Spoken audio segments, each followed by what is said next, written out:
Hello, everyone. It's Q Mars. My co-host, the intrepid girl reporter Roqayah Shamsuddin, is off this week, reporting on Israel's campaign of genocide in South Lebanon. But I bid you welcome to the 265th episode of Delete Your Account, which, after 10 years, is now officially a video podcast. And you'll be able to find the video edition of each episode of the free feed on our Patreon or on YouTube.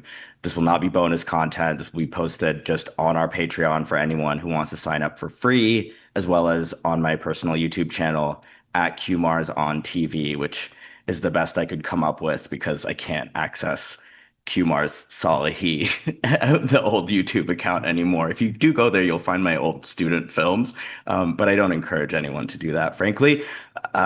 And this will hopefully have increasing production quality from here on out. So forgive me if we don't have any fancy visuals during the trivia segment yet, but there's still plenty of eye candy on the program today. Back with me, as promised a fortnight ago, is our group of death for this evil World Cup. Adnan unfortunately could not join us, but Alex Aviña and Sam Sachs are here and they came to play. Alex is Associate Professor of History at Arizona State University and author of Specters of Revolution, Peasant Guerrillas in the Cold War Mexican Countryside. And Sam Sachs is the host of the daily news roundup, Means Morning News on Means TV, your source for anti-capitalist news and analysis. Welcome back, my friends. Good to be here. Thanks for Two having us back. specific kinds of eye candy on the show today. Listen, we got something for all tastes, all stripes. We did part one of this coverage after the group stage, and a wonderful time was had by all. But it's time to take stock of everything going on, going into the final on Sunday. And what better way to do that than in a structured, orderly way in a new segment that I am calling the relegation list. So, for those tuning in for the first time, we like to have fun around here. So I asked the guests to prepare in advance 3 events, people, trends, cultural phenomena that you would not like to see again, and in fact would like to take this opportunity to publicly denounce. Alex, let's start with you. Who or what are you relegating? What's your first pick? My first pick is the entire Department of Homeland Security, Mark Wayne Mullen. Let's throw in Trump as well for how they treated the Iranian national team and preventing them from having a fair shot at competing in this World Cup, as we kind of talked about last time we met up. So that's my first. It would be nice. It would be nice to see them in La B in the second division for a variety of reasons, not just for the World Cup. Yeah, I mean, I'll be honest, the last time that we talked, I wasn't really ready to like talk about it yet, I think. I was actually like in a depressive episode, and I'm not trying to be a drama queen, but like it was already clear going in that the New Zealand game was functionally must win. And after that 2-2 draw, I just crashed out. Like I was supposed to record with Adnan and Sina and Naveed, and I should have warned them. Like I told them, like, hey guys, this is a game. We should reschedule. But then I was like, we're probably gonna win. It'll be great. I crashed out because what I saw was seeing how the U.S. treatment of the team has affected their performance, and also probably like I'm including in that the reception by the right wing diaspora fans as well. Yeah, yeah, yeah. But seeing how that affected their performance, like seeing how they weren't able to overcome that, like that they were set up to fail, and unlike in other realms, Iran was not able to punch above its weight. And like that resonated with me personally because it's just like sometimes your experience of oppression and marginalization and whatever, like it's, like it results in a situation where like you do your best, but it's not good enough. Like the system took something from you that it didn't take from others in the Yeah. same way. You could call it power, leeway, like score more goals. That's a lot of leeway, protection, comfort. People even talk about this score line this way in a soccer game, right? Like Yeah. you have a little bit of a buffer now. You have a comfortable lead. People miss penalties, but like I'm never going to forgive Mehdi Taremi for not making that one penalty, even though Messi has missed like five or six Yeah. in the same game that he became the all-time World Cup top scorer. He missed a penalty. People miss penalties. Um, and the truth is like how much strength and focus do you have left over in order to Yeah. create chance after chance when everything's riding on one moment? Bad luck feels like persecution. Um, and I saw a lot of that also in some of like the Iranians trying to come to grips with like what offsides is and how regularly it like why it also has to exist, like because Yeah. scarcity creates value, and capitalist Americans should actually understand this pretty well. But like the whole point of soccer is there aren't a lot of goals, so you're not just watching people like run back and forth and scoring baskets.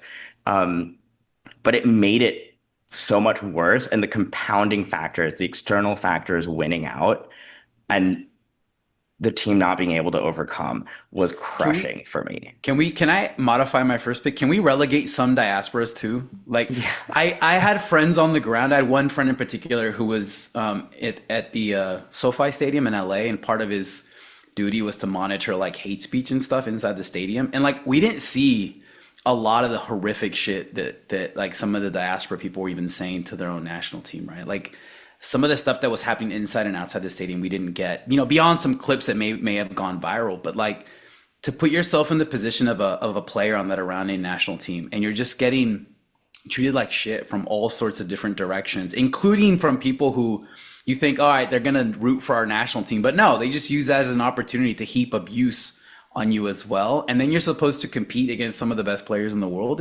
Yeah. I mean, yeah, I can see why you miss a penalty. And I mean, I remember one of the most dramatic missed penalties I remember first witnessing as a kid was in the 1990 World Cup. I watched Maradona miss a PK. Like he tried to panenka it in like the quarterfinals or something. Like that's Maradona, right? Like so, yeah, everyone misses, but on that miss, but in the context of everything that this national team had to put up with, it's just I can't even imagine. Yeah, and Guillaume's miss for Ghana back in what was Mm. that 2000? I don't know, That was the 2010. 2010 World Cup 2010. Yeah, with the Suarez handball. yeah, Yeah. And then Yeah. that was a Suarez like brutal not being one. off the pit, not being off the field and celebrating the miss, like oh, that still gets me so angry. Sorry. So, Yeah. Yeah, No, anything you would add to that, Sam, or we can also hit up your yeah. next pick. Well, I came up with like 8 of these when you told me because I was worried that Alex might take some of mine and everything like that. But I have 3 quick ones that all relate to this because Go for it. Oh, I want to they hear all them fit. all. So relegation, Gianni Infantino, who completely lost control of the tournament um, through his subservience to Donald Trump and allowed the Iranian team to be mistreated. When he could have said that we're taking games out of the U.S. if you're not going to treat all teams equally. Um, he allowed that to happen. Team USA shouldn't even be involved in the tournament, as we talked about last episode, given that they're bombing Iran at the time the tournament was going on. And 3, and yes, obviously offsides is an important thing, important component of soccer. And there are a lot of dumb Americans who are commenting on offsides rules throughout the entire tournament.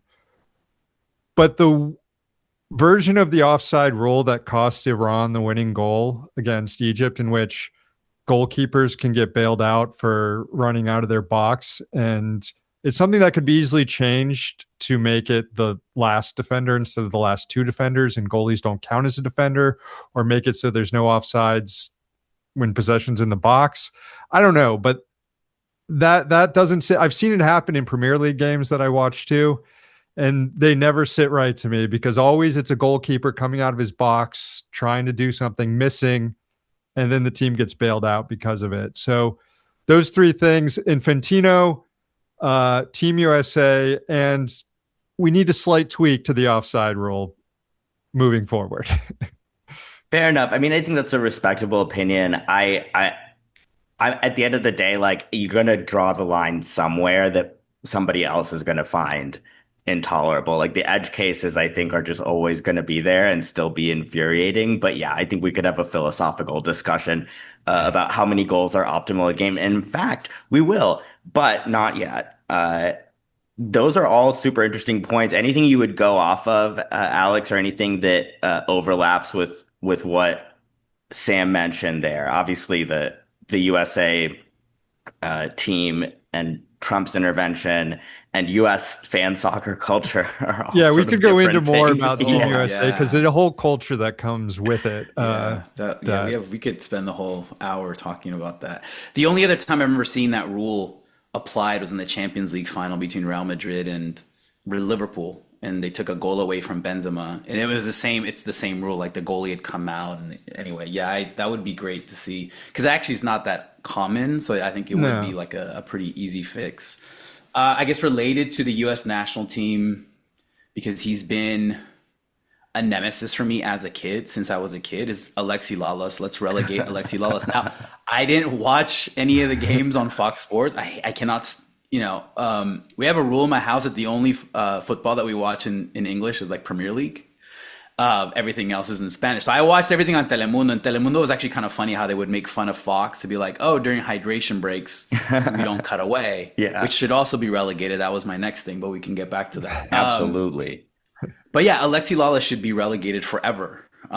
It was kind of funny that he kind of turned into like this DEI hire. It was very like apparent that he could not compete with Zlatan Ibrahimovic or Thierry Henry. It was hilarious to watch clips of these two like cracks of world football like wanting to just destroy physically Alexi Lalas on air. So, but in a way, like he's just like a perfect embodiment of like this MAGA World Cup. Like it was great to have Alexi Lalas for that kind of role, but he should be relegated forever. That image from a game from who knows where someone had a banner that said "Shut up, Alexi," like that should be like that's it. He should be relegated forever. He's a moron, and then he decides to opine on like how great soccer, the football structure in the United States is, which is just like, yeah, for that also he should be relegated forever.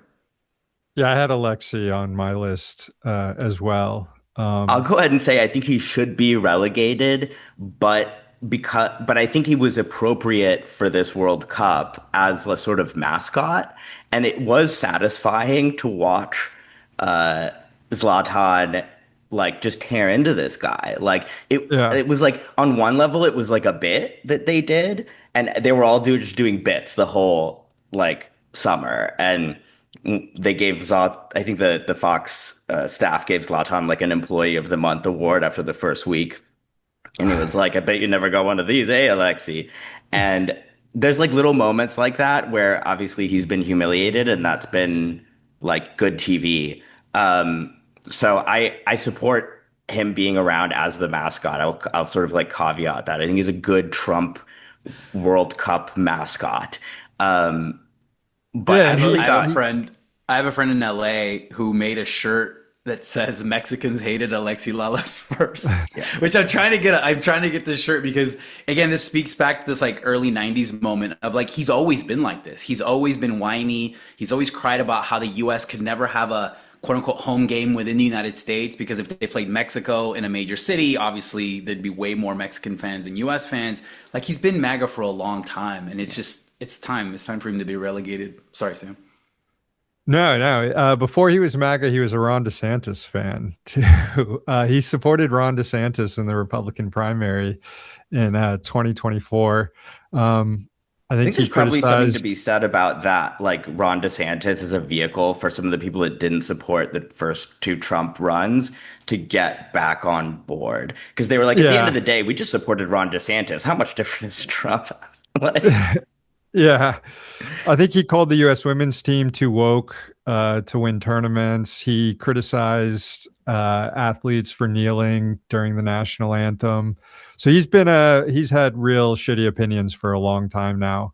And you're right, Kumar's, in how that he served as like the perfect avatar for Team USA culture, and the reason why Team USA won't ever be good, in how he went and was defending the whole pay to play system that operates in youth soccer, saying that somebody's making money off it, so it must be good. And then yeah, he's like describing how schools work, and he's like, should should the public pay for that too? And it's like, yeah, those are schools, Alexi. Who's gonna pay for all this free soccer? It's like, oh my God. Yeah, not realizing that like that's actually how you get good players is when you're drawing from the entire population pool, and not pricing out most of the people who are going to have a drive to, be talented, and or the talent and be have the drive to become professionals, and play at the top levels. I think that's like an underrated.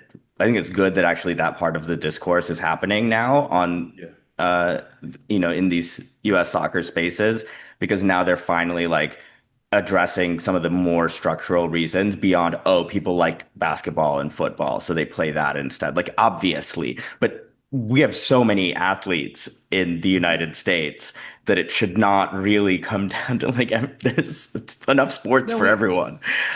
We've been through this. I mean, the thing Yeah. is, it's just like cyclical, right? Like it's every World Cup. At the end of it, the U.S. crashes out, and we have this type of discussion, and we had it again this time, right? Like it's all sorts of explanations beyond just Alexi Lawless's insane one, which is we can kind of just ignore and discard, but it's the same. I mean, this has been happening. I don't know if you remember, Sam, or you, Kumars, but I remember the U.S. like after the '94 World Cup, they came up, maybe it was late '90s. They came up with some like long-term plan with Nike where it was like Project 2026 or Project 2020 something, where the U.S. was going to win the World Cup by that end date, and they were going to like restructure youth soccer to produce the best players the US could produce, and they would help them win a World Cup in A sort of DOS by the reboot, 2020s. if you will. Yeah. And well, we're here, and yeah, We're not very good at long-term planning, but I'm sure someone made like a hell of a quarterly profit gain right after it was announced. I also want to say though that I want to denounce the denunciation of Alexi Lawless by other U.S. soccer fans, because I think that that's also an easy way out. Like, I think there's a general tendency that denouncing Alexi Lawless allows you to sort of sidestep, where like Americans just can't accept that they're beginners who don't understand everything. And that shows up in things that like it's not even like it's not just like Americans trying to fix soccer, right? Fix in scare quotes for those just listening. I'm like a big fan of soccer chants when they're not racist.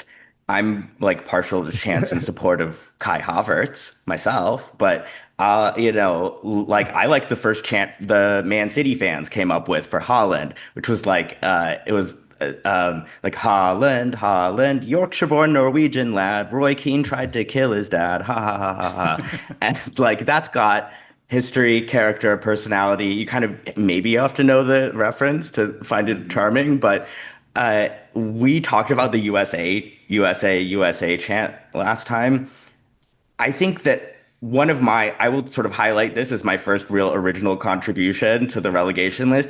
I think every US soccer chant is the worst chant I've ever heard. Like, I'm not saying they're all evil. Like, there's more morally depraved soccer chants. There's that one club in occupied Palestine that Benjamin Netanyahu is a fan of. That Beitar Jerusalem. Yeah, exactly. Their ultras have a chant that literally goes, "Here we are, the most racist club in the country," and like that's obviously we're racist in the other. It's like a racism competition too, right? Yes, exactly. Like we are the most racist. Exactly. The main problem with the U.S. chants for me is like aesthetic. Like if you set aside the political resonance, there's no other resonance either. There's no history. There's no personality. It all just feels hokey and forced. Like, come on, bro. I believe that we will win. Like, God save us from the one that's like, we support the U.S., the U.S., the U.S., and that's the way we like it. We like it. We love it. Like, what is this, a McDonald's commercial? Like, red card, 3-match ban. Like, that's unforgivable. I just think that that's also like, a thing that we have to recognize is that there's a certain, I hesitate to use the word rootless, but there's a certain artificiality to U.S. soccer culture that we need to accept with humility instead of like, acting like there's some tradition to be proud of here.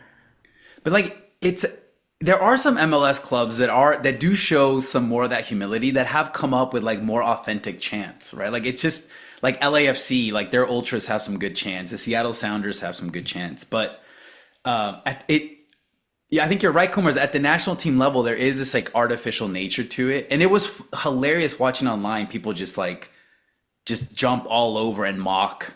Like there was there was one English clip where they're like, "Stay safe, lads. The American ultras are out and about," and it's like a video of the one that last horrific chant that you just mentioned, Kumar's.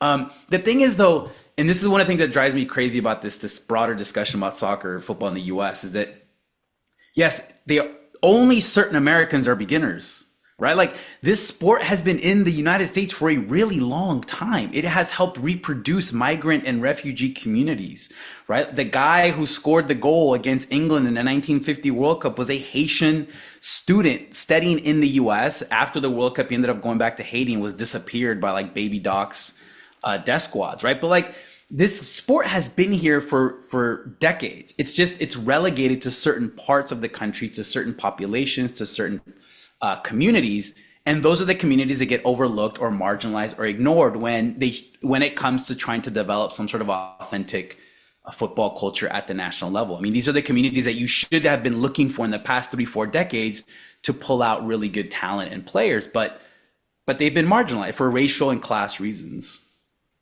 Yeah, that's a good point. I will say as a caveat to that, though, part of what makes the U.S.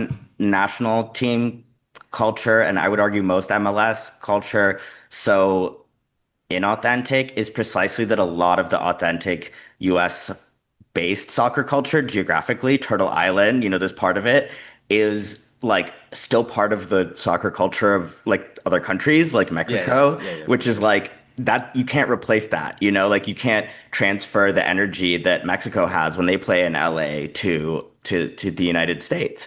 Or it's not going to be those same people with the same history. So yeah, this is enough of a cultural sort of rant. We're very materialist on this show, obviously, but I do have my bones to pick with the sort of aesthetics of it all as well.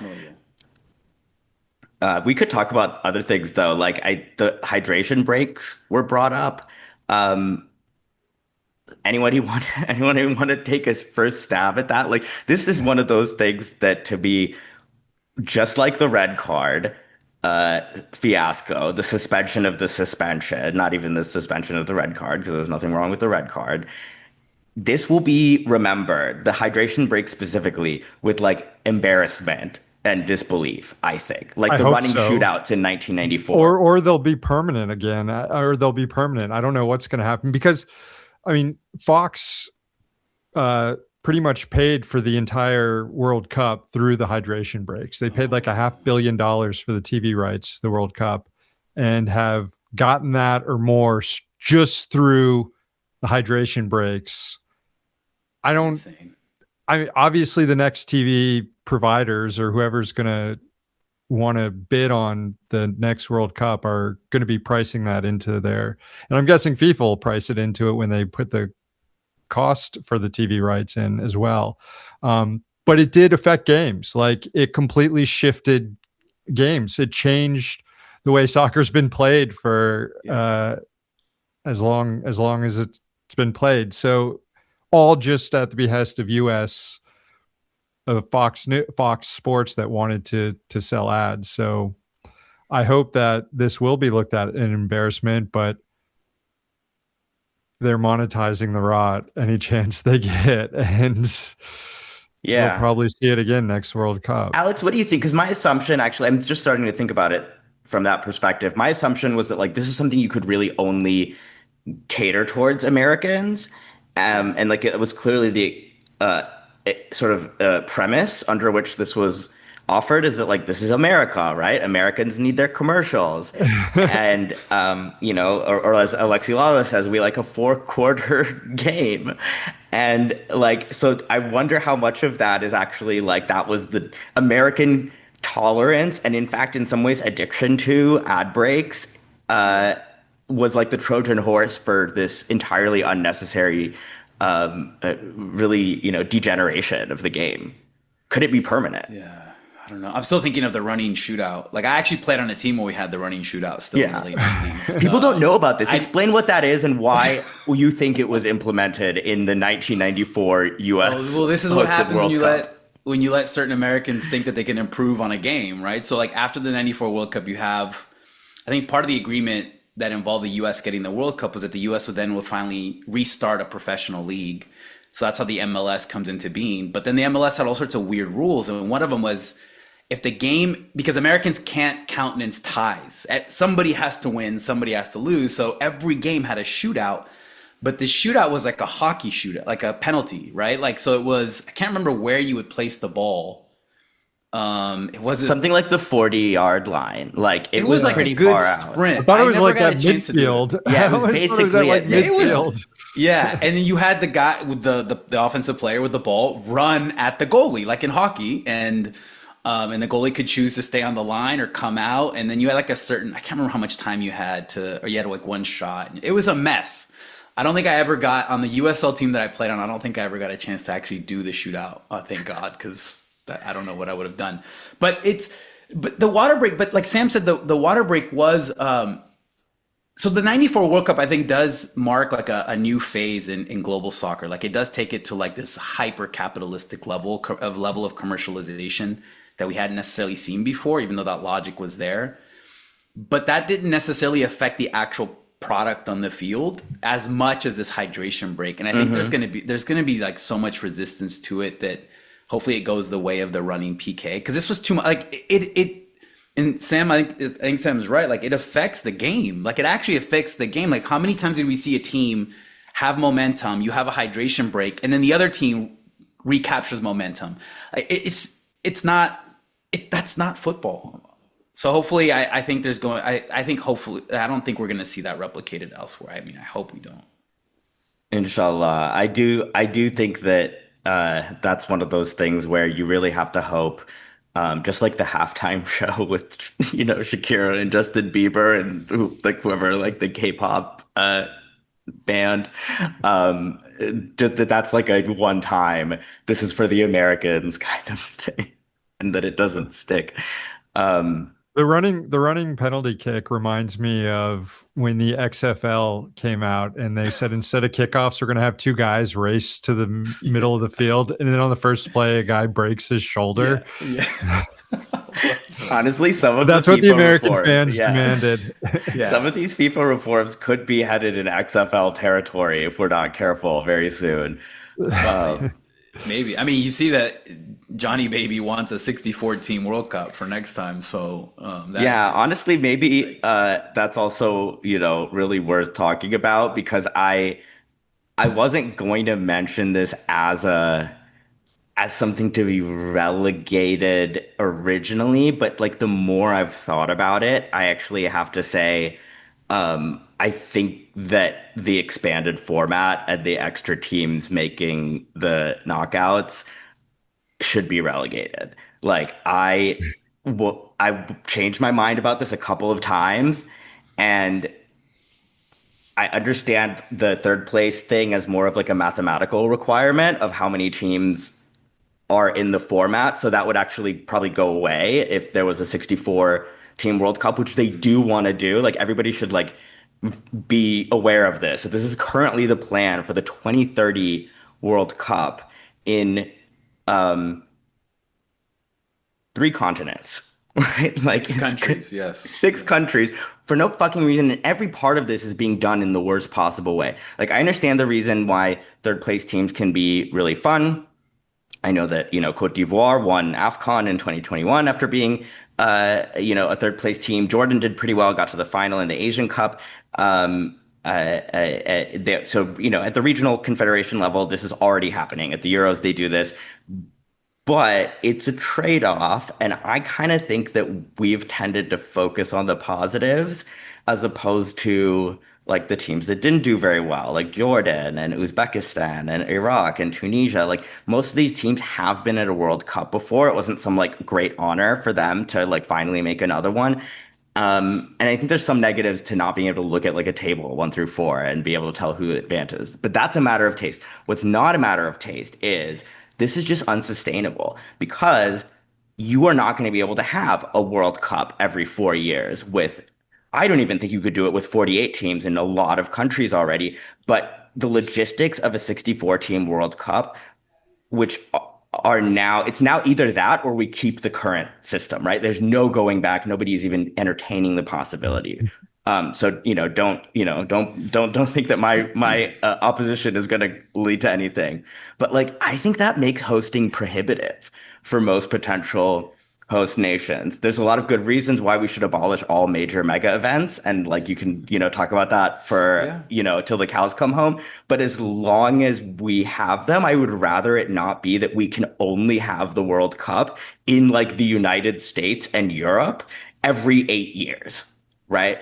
And these people are out of their minds. So there's really no like limit to the extent to which they could just be planning to even remove this aspect of the World Cup, which we can agree or disagree about whether the long-term effects would be good. But I kind of think this is already the beginning and of the end for like what made the World Cup kind of a cosmopolitan event to begin with. It's now going to become a little bit more like Disney World. I think the question is, if they do expand it again, will Italy make it?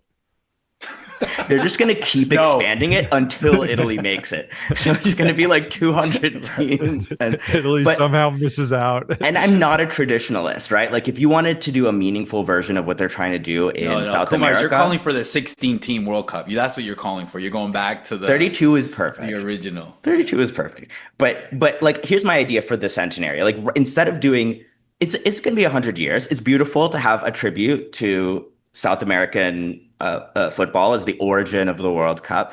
But this feels like the worst possible way to do it, to have only 3 games in Uruguay, one in Argentina, one in Paraguay. Wouldn't it be better if they like just went all in and had a whole group play there? Like that sounds actually kind of reasonable to me and fun, but they're not even doing that. Like it's so clearly gonna, I think spiral into something that's unmanageable for anybody, barring like a 7 or 8 country group of super friends in the future. 2034 is supposed to be in Saudi Arabia, so I don't know how is a 64 they're going to do team, that? Even a 48 team like World Cup. I don't think it's logistically feasible. Yeah, I was skeptical of it starting, and then as the tournament played out, I kind of enjoyed the round of 32 knockouts. But you're right, I don't see how they can expand it again unless it just becomes like a global tournament where you have like bases around the world that groups play in, and then they, for the next round, relocate to another part of the world and do it. Kind of like how the NCAA tournament is hosted in different pods around the country. You can maybe do that around the world, but I think you're right. They're not going to go back. So it's going to stay at this, but it does become problematic the more and more teams you add. Yeah. Now, might as well just make like the NCAA bracket. You let the Americans do hydration breaks. Just turn it into the single knockout elimination. Bracket. Yeah, single elimination and kill it. Finish it off because. Yeah, I hadn't even thought about the sustainability aspect of it, Kumar. That's a really good point. I enjoyed the round of 32 knockouts. I think 32 teams is ideal. You just have to restructure. Like Europe shouldn't. I know this is going to go against Italy, but like Europe shouldn't have that many slots to begin with, right? And Africa does deserve more slots. So you can kind of like make it more. You could make the positions more equitable as opposed to just expanding the overall size, which then allows for certain teams that may or may not have played the best at this World Cup. But then we also had surprises. Although if you had been following like AFCON, you knew that Cape Verde had been doing well for a while now. But they did, there are some teams that did surprise. They did, and I felt the pull of that as well. But then we ended up with the semifinals that were the top 4 ranked teams in the world for actually the first time. So it was like actually the most predictable, statistically, World Cup semifinal of all time. And they were the teams that were the most predicted to be there. And so I was like, oh, like you gotta take things on balance. I say on balance, it doesn't make the cut. But yeah, it's a moot point anyway. I'm sort of like yelling into the wind at this point on that. But we did avoid predicting anything the last time that we talked. But the final is on Sunday, 2 days from time of recording. Just to add a bit of spice for posterity, who wins on Sunday? I'll go first. I'll add in my last relegation candidate, which is the tactic of parking the bus against Argentina up a goal, which every team did. And that's exactly what Argentina wants to happen. Their biggest weakness is their defense. You have to score goals on them, and you have to keep pressure on them so that they can't give the ball up to Messi near the goal all the time. So I think Spain does not fall into that trap, although they have been kind of a more defensive team. I think that they can score and they will keep their foot on the gas throughout the tournament and be still defensively stout enough to stop Argentina. So I think Spain wins. Interesting. Alex, and then did you still have another relegation item as well? Why don't you share that? I think I got mine, right? Lawless, hydration breaks, Trump, DHS. All right, so who wins? Sam brings up really good points. I don't. For me, I think tactically, this is a fascinating game because the two best midfields I think in the World Cup going up against one another. And Rodri for me has been, other than like Messi, Rodri's been the player of the tournament. Which is, as a former midfielder, it makes me, it's cool to see when a midfielder gets their due. And he's just been like the game against France was like what he did to the French midfield was unbelievable. And they defend by holding the ball, right? Like they don't let the other team get the ball, and then they move their entire team into their opponent's half, and they just park it there, and then they play keep away, right? The really annoying but effective Barcelona Cruyff way of playing. So I think Spain has the edge of winning. Do not park the bus against Argentina. I think the X factor then is Messi, right? Like Messi was pretty quiet until the second half, until Bellingham apparently pissed him off and he gave him that look. And dude, I've watched that video. Like, it's uncanny. You really see it happen. I mean, it's become a meme now, and all the commentators are like, "Yeah, I've seen it." He switches on in quotes, but it really is like you see him get pissed off, like fucking Popeye, dude, or like the Hulk. Yeah, and he got what he had both assists. That second assist was like a perfect cross with his weak foot. So he's unbelievable what he's doing. He really is amazing. At his age, right? Like this has been an incredible tournament. He's gotten, I think he still should have gotten red carded against Algeria, but whatever. There's a reason why they've been called Vargentina the whole tournament, but I think Spain wins. I think they have the edge. I will note Messi got those goal contributions in the England game after Tottenham's Jed Spence was taken off the field. Yeah. We could talk a lot about Tuchel's game management skills. That was awful. But I think, that's enough has been said about it. I actually do want to shout out, though, how well represented the Spurs back line is in this final because we have two goal scoring defenders, something, of course, that they do regularly as well for Tottenham Hotspur. Well, they're the only goal scorers for Tottenham Hotspur. That's right. So wouldn't that be funny if Pedro Porro and Sergio Romero were the goal scorers of this game as well? Come on, you Spurs, give us a defender goal scoring extravaganza. I'll just say, I lost my incentive to really root for anybody when there was no chance of a new champion, and I was rooting for Norway, probably more than the other potential new champions. I will say probably as my final thing as well. I think I'll just say I think and hope Spain will win for the main reason that I think Trump really wants to hand the World Cup directly to Messi and for that to be like an iconic photograph forever. And I think that's like actually a big part of his personal investment in some of the possibly corrupt refereeing decisions that have been made in FIFA, or at least his alignment with it. It's just my, personal theory. So I'm just like rooting for that not to happen. But I was rooting for Norway, right? Like, a decent amount. I like Holland. I find him very charming. But I don't care for the rowing, and I would probably say, as my final relegation, I would relegate the rowing. I enjoyed the dark horse run You're of like the Norway. guy who like the one Norwegian fan who wouldn't row because he says it's historically inaccurate. That's you, Mars. Yeah. That's Yeah. right. I mean, that's not my beef with it. It's more like I honestly, it didn't really bother me until the Canadians started doing it, and Oh, then that's. I mean, that's and then Canadians' I was fault. just like, I'm sorry, I can't have this. Um, but yeah, we probably haven't seen the last of rowing, and No, they'll be good next World Cup too. I mean Odegaard didn't even play that good this tournament. I thought he was pretty Yeah. disappointing, and they still were able to make a run. yeah, Yeah. It'll stick around, like the Icelandic clap, right? The with the ooh. I mean, that has been that came out what 2016? No, that Euro Cup in the 2010s. I can't remember what year. 2016, I think, is when they were in the Euro Cups and they developed that. And now it's been. I think U.S. fans have even tried to take that. So, yeah. the rowing's not going anywhere. I saw the one cool video I did see was in a downpour in Mexico City. You had Mexico fans in under the rain doing the rowing, which I thought was That's kind of funny. funny.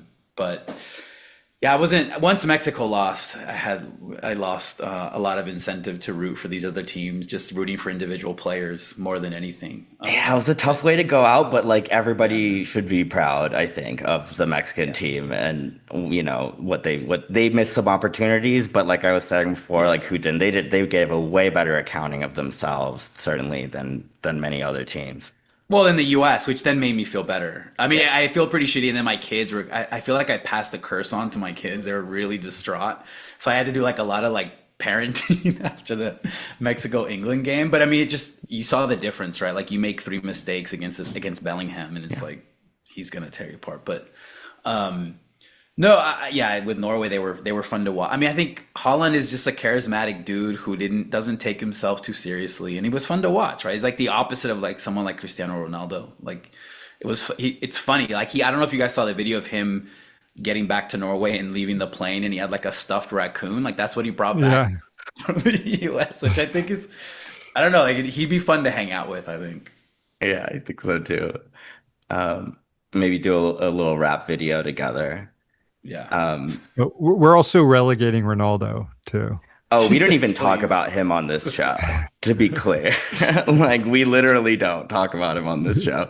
So, Name shall not be already mentioned. relegated. He's been kicked out of FIFA, dude. He's like in Russia territory, like playing, like Zenit St. Petersburg playing themselves, like playing their Going B up against team. Zuba. Yeah. Yeah. Yeah, so we can, and thankfully also, I think a good thing about this World Cup is that it has probably put uh, outside of a few probably like hardcore Outside of Alexi masculinist, Lawless. yeah, conservatives. I think that the debate is settled, and I'm no huge fan of Messi as a personality. I think he could have done a lot more for things that I care about, but I think we can see who probably raped someone and who didn't. So we, He might be back for the next World Cup. You never know, man. oh God, He yeah, definitely. Like he'll be the coach. A Roger Milla situation. Who knows? Yeah, he'll be the coach and like still find a way to play himself at number nine.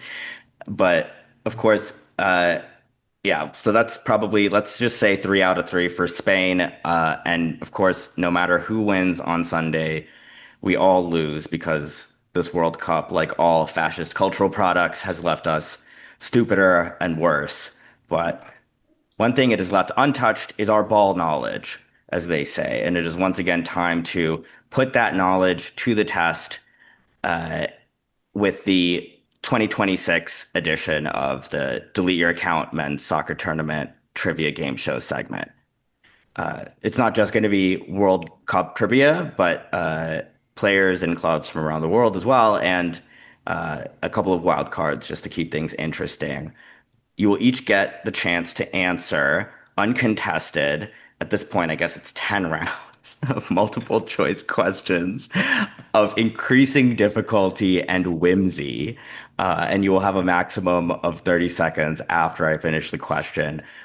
You cannot answer somebody else's question because it's multiple choice and some of the answers are obvious jokes. So I'll keep track of your scores in advance of Final Jeopardy, where you can bet all or some of your points. No, of course, only Sam has actually played this before. And I So, did awful. and you did last awful. time. I'm nervous. That's I'm true. terrified. But you are a veteran, and just like at the World Cup, sometimes experience is its own advantage. So the first round does start off easy. Which of these players' lengthy career of mediocre performances has given rise to a conspiracy theory that his endless high-value transfers are actually part of a money laundering scheme? Who is this footballing fraudster? Is it A, Christian Pulisic, B, Freddie Adu, C, Romelu Lukaku, or D, Alvaro Morata? Am I first as the veteran? You're Is that what first, Oh Sam. my Yeah. gosh. I'm gonna say Romelu Lukaku. It is incorrect for no points. Alex, do you know this one?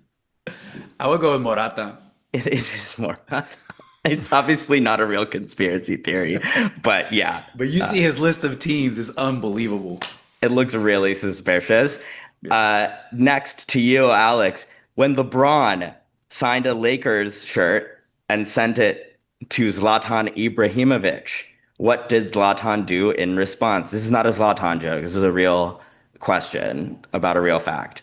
Did he A, wear it to a Lakers game, B, regift it, C, sign it and send it back to LeBron, or D, do a commercial for a sports betting app? C. That is correct. C, you have 1 point. I'm going to try to keep score here. 2 Prior points. to Does he the- get a point for stealing from me as well? The No, question? for no Okay, points. gotcha. Absolutely no. Like I got you. said before, Okay, there's okay. no stealing. Some of these are going to be Okay. so obvious, like I thought those two were, but I'm like the dummy on Wait, Wait, Don't Tell Me who gets the obviously one that's a joke and guesses it. So let's keep well, going. I think you're going to do great on this next one. Prior to the modern back three or back four defensive system, most teams employed a free roaming player whose job was to cover both his teammates on defense and occasionally contribute to the attack, a position that effectively no longer exists except in youth soccer in the US, at least back in our day. But I don't know, that's probably changed too. What is the name of this position, Sam? Was it A, a sweeper, B, a stopper, C, a shortstop, or D, a double pivot? That's so American. I'm going to be cooked here. Let's go with. Well, sweeper and stoppers are still names of positions and types of positions that play. So I'm going to go with the double pivot.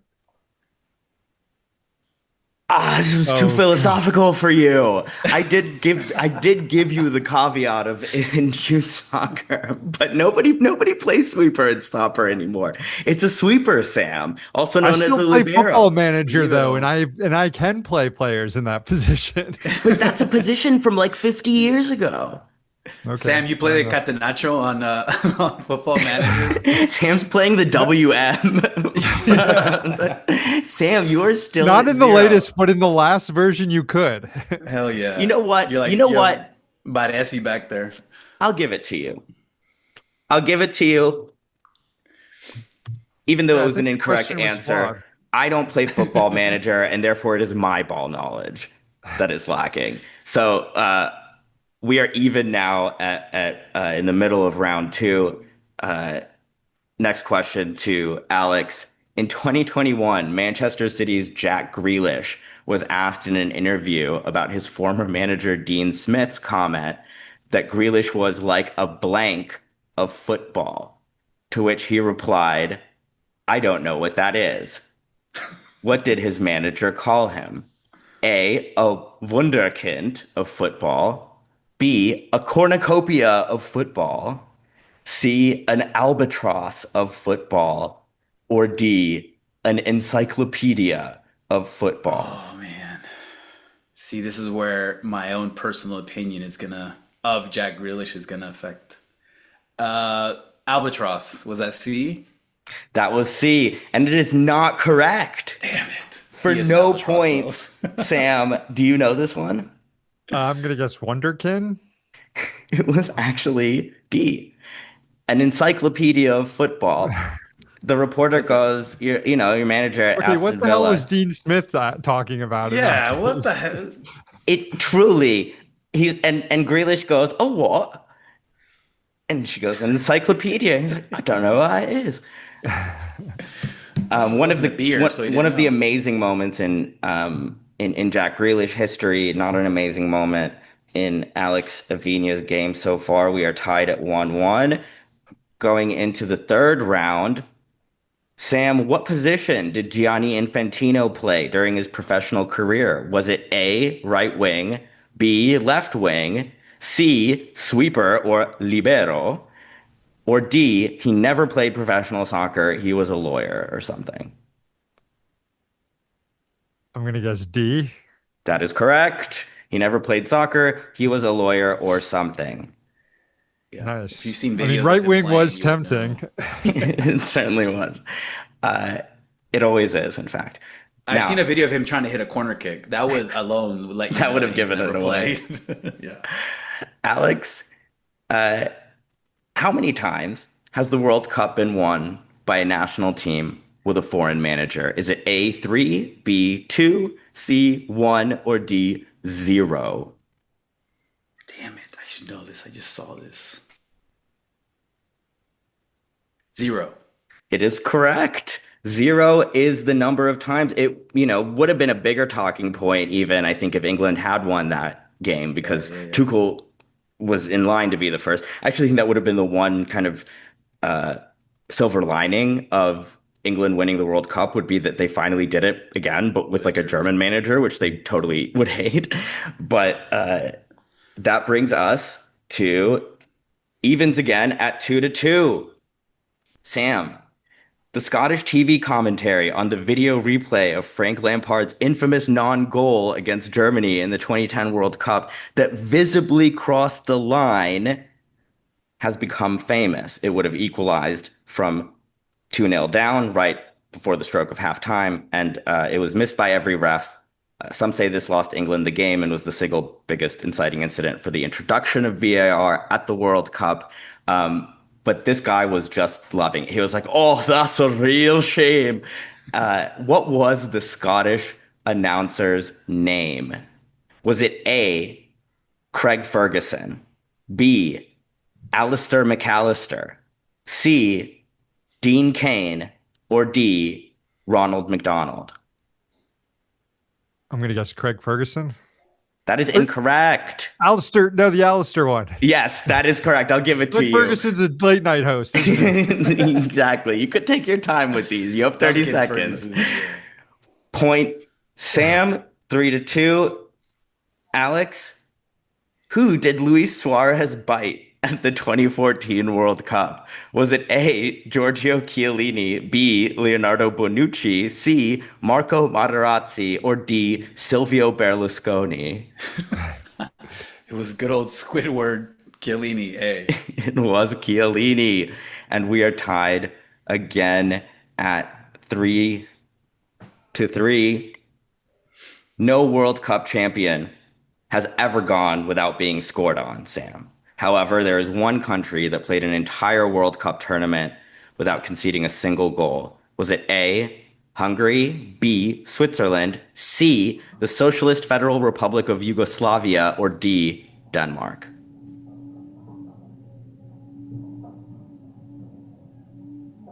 um, what was A again? Hungary. It was A, Hungary, B, Switzerland, C, Yugoslavia when it existed and was socialist, or Denmark. Let's go with C. That is incorrect. That was a fun answer, though. It was actually Switzerland in 2006. They were like undefeated. They were in France's group, actually. They were undefeated, and they went out on penalties 0-0 in the round of 16. So they're just never scored on. Alex, with like Trump with the Balogun red card, we are now going to take it back to the first World Cup ever. Who selected the original 1930 World Cup squad for the Kingdom of Romania? Was it A, the national team manager Constantin Radulescu? Was it B, the captain and player coach Rudolf Wetzer? This was a real thing back in the day. C, Aurel Lucitia. Sorry, I totally butchered that one for my Romanian fans out there. I apologize. But he was a lawyer and president of the Romanian Football Federation. Or D, the King of Romania, Carol. So it was A, was it the national team manager? B, the captain and player coach? C, the president of the Romanian Football Federation? Or D, the King of Romania? Who picked Romania's first ever World Cup squad? The King, D. That is correct. It was King Carol II. Big King be Carol, king. they used to call him. And that is an advantage for Alex. In 1954, Sam, an Italian league game in Florence between Fiorentina and Pistoiese was stopped for nearly 15 minutes by blank. A spectacle seen in broad daylight by some 10,000 witnesses. What did they report seeing? Was it A, a wooden puppet who wanted to be a real boy? B, UFOs flying over the stadium? C, an apparition of the Virgin Mary? Or D, a double rainbow? I'm going to say B, UFOs flying over the stadium. What makes you say that?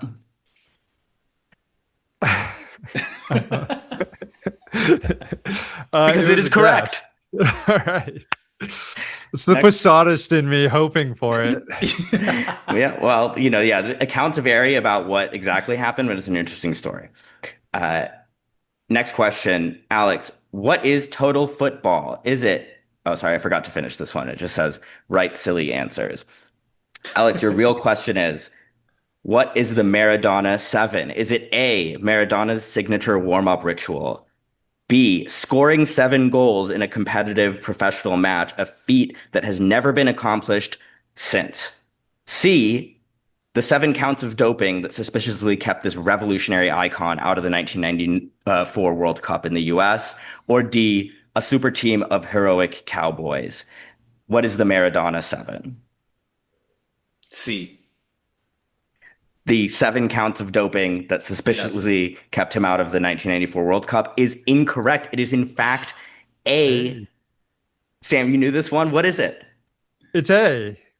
But you know what I don't know. It was a guess. No, it was a guess. Okay. But it was him like putting it on his head and then doing the stuff. Yeah, as that song. Exactly. So you have to hit it with every sort of extremity, including your head, including your shoulders, and it's Unreal. it's quite difficult. I can't even do the first part of it. Unreal. So, that brings us to 4-4, going into what I believe now is round 7.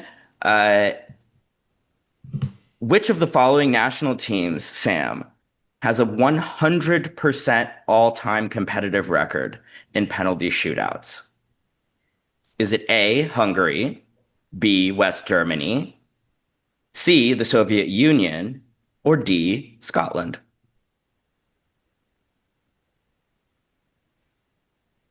Let's go with Scotland.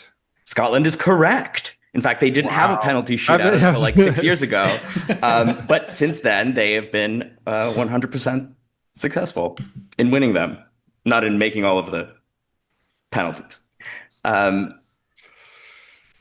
brings Sam up to 5. To make it even, Alex, what does the surname Van Persie, introduced to most of the world by legendary forward Robin Van Persie, actually mean in Dutch? Is it A, from Persia, B, from Prussia, C, from Paris, or D, from the pump? See, this is where The Mexican in me is coming out. I'm about to blow this shootout. Let's go with A, Persia. Persia is correct. And believe it or not, but for the record, also Vanderpump is its own name in Dutch and means that lady who has that show. That's what that means, from the pump. They're very literal with their names, and I did look That into was a this. clutch answer. Yeah, that was really good, and I had to look this one up even after I heard it because I couldn't believe it. Um, he's not of Iranian heritage. It goes back to the 17th century when Dutch people would derive their last names from like countries like that the Netherlands was trading with or attempting to colonize. They were very like liberal with it, and it wasn't like, as people know, Van isn't like a nobiliary particle in Dutch. It's just like everybody is Van. It's not like you're a baroness or some shit.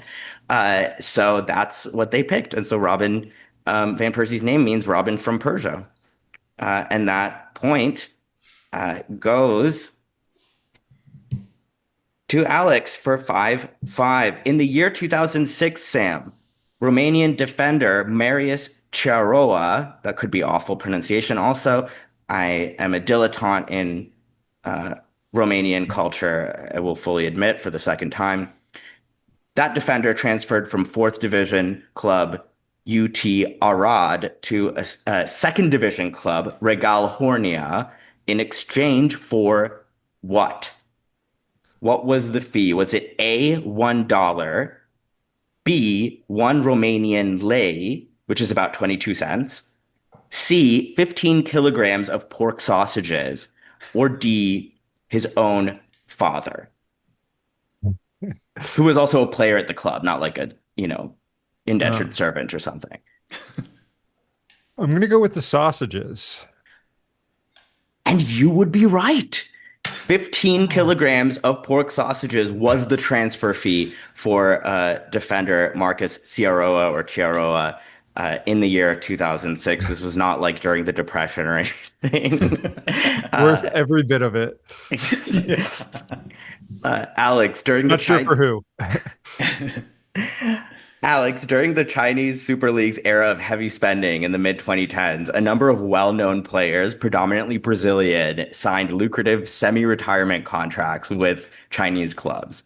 Which Brazilian player remains the league's record signing after joining Shanghai Port FC in 2017? Was it A, Oscar, B, Hulk, C, Spider-Man, or D, Ronald McDonald?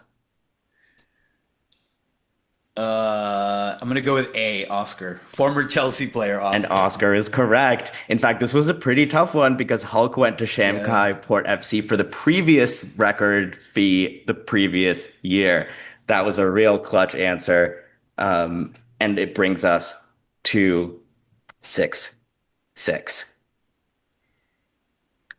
Kevin De Bruyne, Sam, if he had not chosen to play for Belgium at the international level, was also eligible to play for which national team?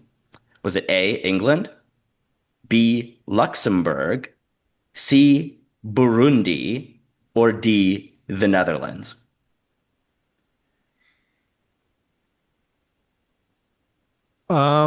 He seems like a guy who's got some Luxembourg heritage in him. So I'm going to guess Luxembourg. Not even close. I mean, Alex, do you know this one? I think it's Burundi. It is Burundi for no points, Yeah. of course, but it is Burundi through his Belgian settler colonial Yes. heritage on his Yes. mother's side. They Oh. just didn't do decolonization the way that some people may have expected. And so they're just still white people there, probably owning everything that they owned, during formal colonialism. That's a bit of an aside, but, we're having fun here. Alex, your question is, what is the name of the hospital that David Beckham was born in?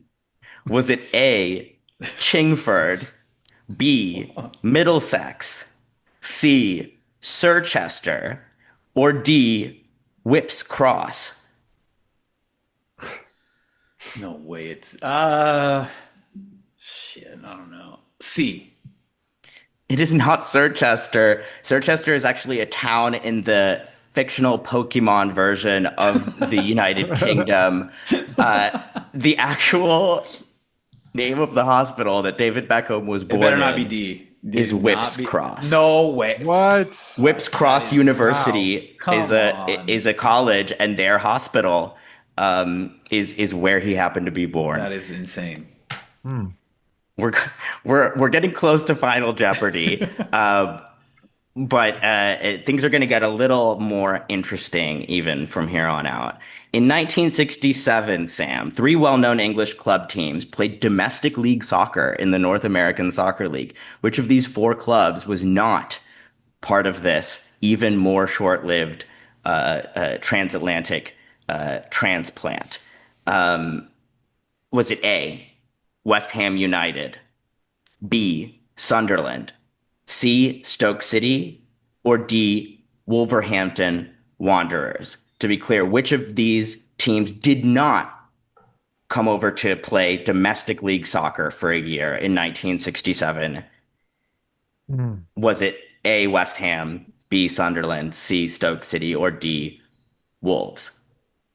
I'm gonna guess. I'm gonna guess West Ham And as a London team you would would be not right. have done that. That is amazing ball knowledge, but also general cultural knowledge. It is in fact the case that the Los Angeles Wolves, 1967 USA champions, by the way, the Cleveland Stokers, and for whatever reason, the Vancouver Royals was the Sunderland team, all played in the United States. Another ill-fated experiment involving the United States and soccer. Did the Los Angeles Wolves have all Portuguese players? Now that I don't know.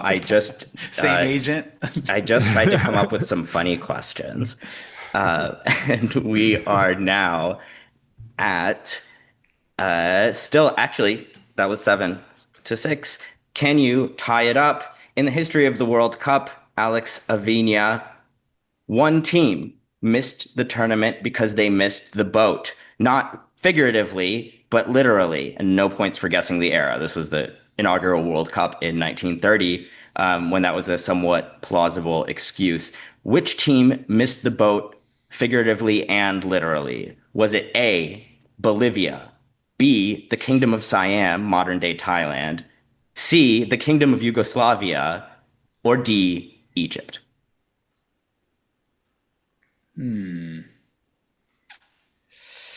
I will go with C.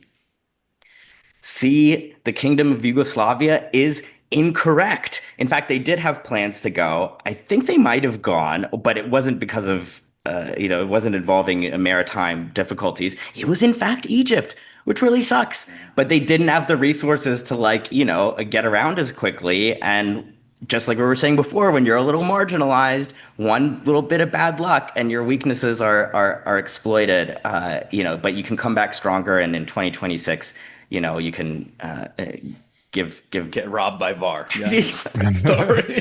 that's progress for you. Anyway, that the answer is Egypt, 7-6, and now it is time for Final Jeopardy. So send me in a private message on here how many points you are wagering. It's sort of in the spirit of this being a deeply unserious competition and more of a recurring gag, really. The panel may judge multiple answers to be correct, so take that into account when deciding how much to wager.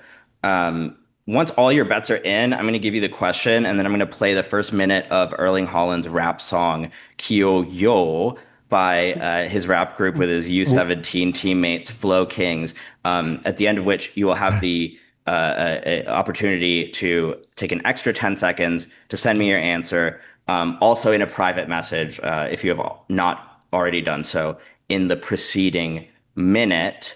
What is the I have score six again? Yeah, what's the score? It is 7-7. So you guys, Okay.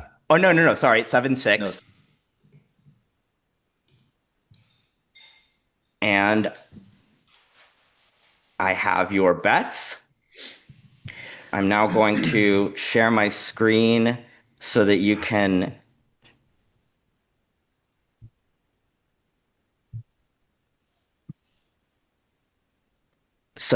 listen to the wonderful music I've prepared and also see my slideshow.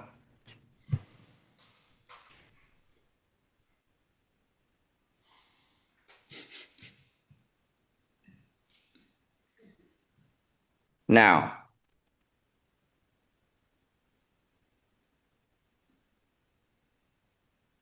your question is,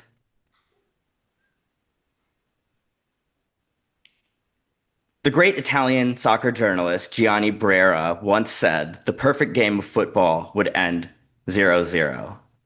Assuming there was such a thing as a perfect game of football, what would the scoreline be and why? Now, in your private message to me, you do not have to elaborate on your reasoning. You can just send me the scoreline, and then I will ask you to defend your answer. You now have 1 minute.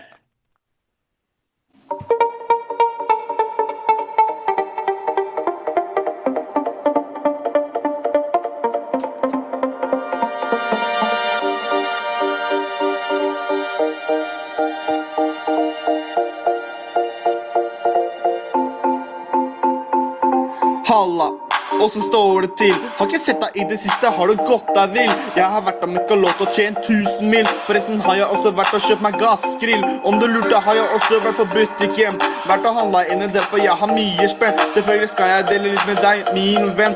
For jeg vet du ikke har altfor mye spenn igjen. Ja, det får en si, det er jo hyggelig. Du gjorde dagen min, og jeg meget please skal kjøpe mobil med abonnement uten bindingstid, som jeg skal bruke på dagen og på kveldstid. Gutta, kan dere slutte å prate så mye? Da blir det ikke noe løye. Prat heller om verdenskrise. Jeg synes det er mye viktigere, gutter. Jeg er lyng, og alle vet det. Jeg er han så du kan se på TV. Så til og med bra ut når jeg spiser. Jeg synes det er mye riktigere. Kygo-jo!